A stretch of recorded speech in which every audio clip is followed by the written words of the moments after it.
Tonight we're going to read Jake and the Neverland Pirates. Jake saves Bucky.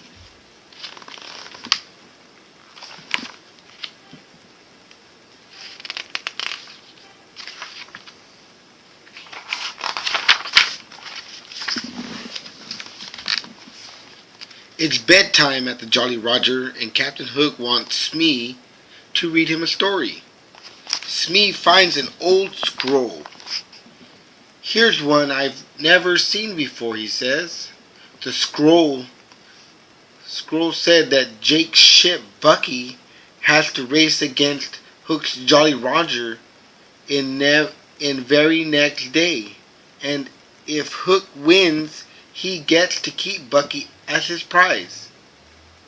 When no one is looking, Hook tears off the piece of the scroll and stuffs it in his pocket. "Now, Captain Hook, I'm sure he will win the race."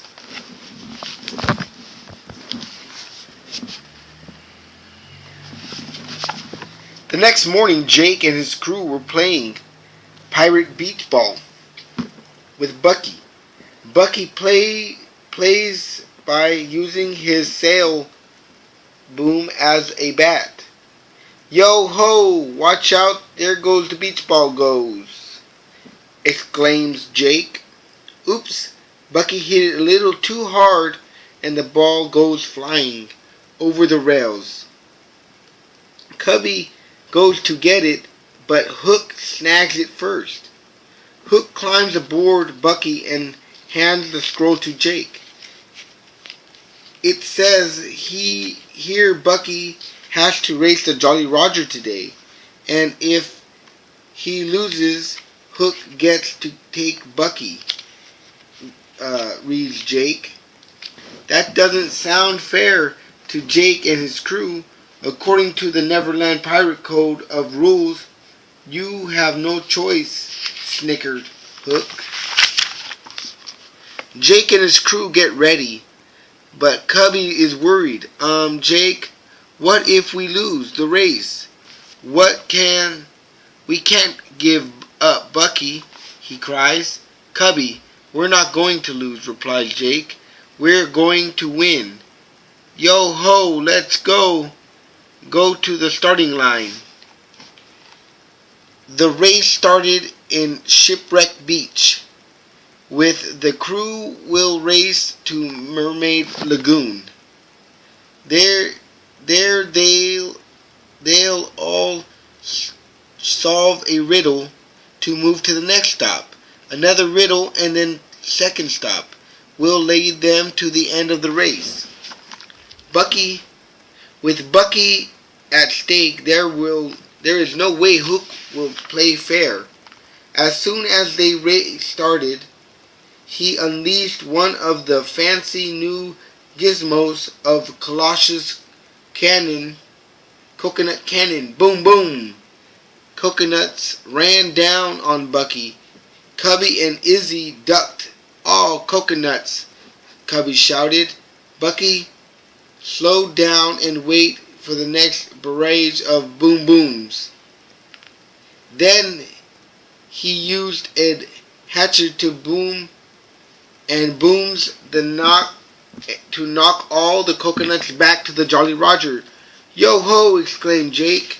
Bucky played pirate beach ball. Hook and his men ran for cover, and with no one at the wheel, the Jolly Roger came to a complete standstill. Bucky zoomed by to get to Mermaid Lagoon first. Jake reads the first riddle. "Find a fish that's not a fish." The crew quickly spread it out and searched. Soon Jake spotted Sandy, the starfish. Check it out, mates. Sandy's got the word fish in his name. That means him a fish that's not a fish, exclaimed Izzy. Jake and his crew headed to the next stop, Skull Rock. But before long, the Jolly Roger made it to Mermaid Lagoon, and Hook had scallywagged, shoved the first riddle. Captain Hook stomped around among stepping on Sandy the starfish. Captain, that's it, shouted Smee. The starfish is a fish that's not a fish. Now the Jolly Roger can head to Skull Rock. Though the spyglass, Hook sees Jake having a big lead. Behold, the newest streak of mightiest Captain Hook, gasping Hook. He snared. Hook pulled a lever to launch a huge hook tied to the front of the anchor, and grappling hook soared through the air and launched into the back of Bucky. When another anchor dropped to the water, Jake's ship is dead in the water.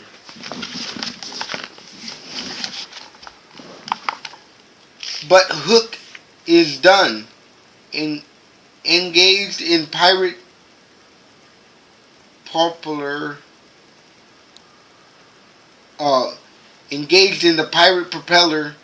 He commanded a larger propeller appeared on the Jolly Roger, surging ahead. Hook waved and sped past Bucky. See you later. Finally, Jake is unable to pry the hook off Bucky. Bucky and the Neverland pirates hurry towards the next stop, but Hook is far, far ahead and already reached Skull Rock.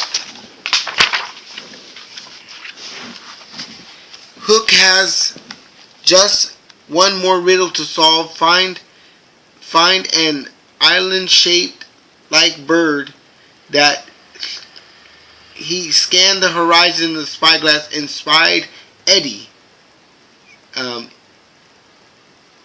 Eagle Island. Glory be. Move it, Smee. I'm about to win, he shouted. When Bucky landed in Skull Rock, Scully instantly knew the answer to the riddle. I've got the mystery. It's Eagle Island. But Jake's crew was too late. Captain Hook beat them to Eagle Island. I win. And I win the great never see race. Bucky is mine. All mine. Gash, Hook. Jake couldn't believe it. This can't be happening, he said. Smee handed Jake the pirate code rules scroll. I'm sorry, Jake, but I'm afraid the pirate rules are pirate rules.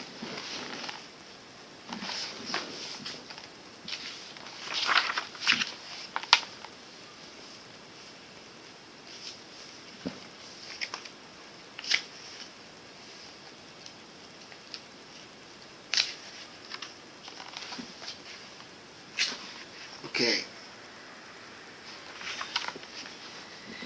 That night, the bell rang, bell over and over. Hook ordered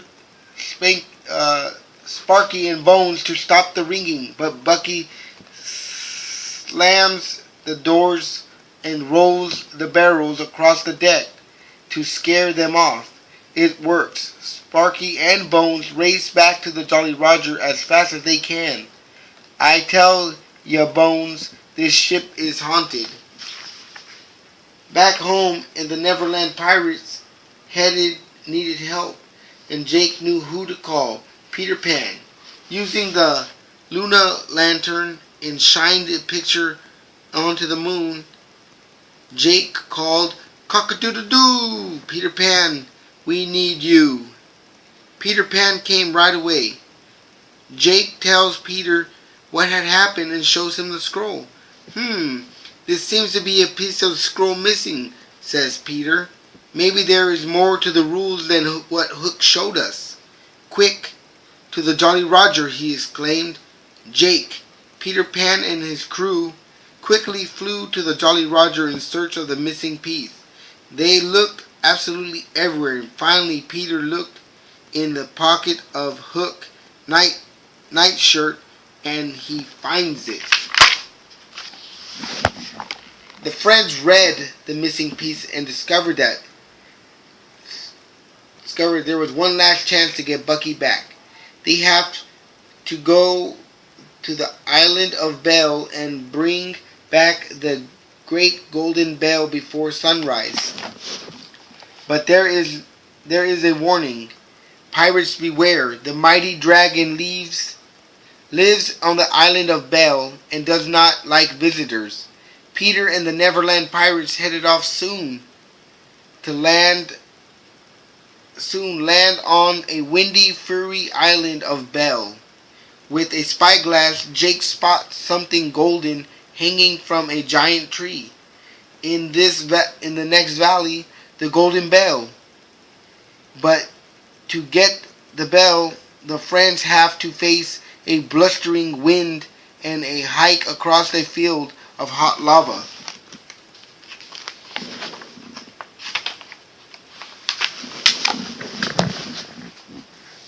All of a sudden, the dragon appears, roaring, breathing fire. Peter Pan has a plan. Jake, you will distract the fiercest face.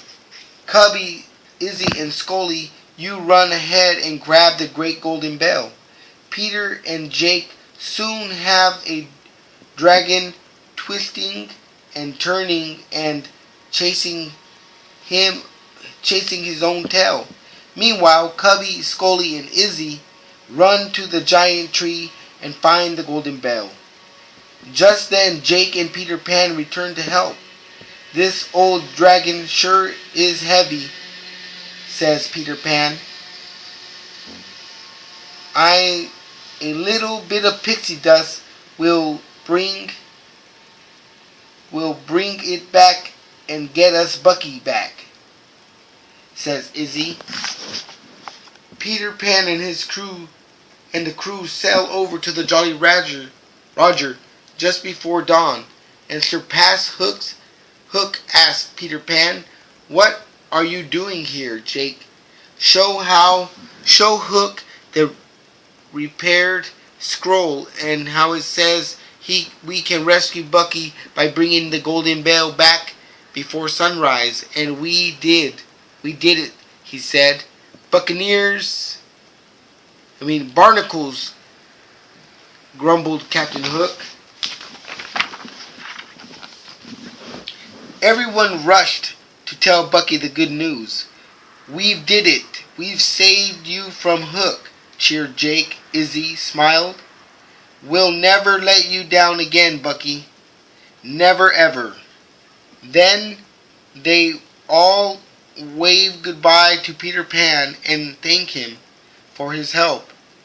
That's what best mateys do, Peter Pan replied. Cock-a-doodle-doo. That is it for tonight, my love. Thank you for giving me a wonderful birthday. Thank you for spending this time with me. Thank you to your mother. The love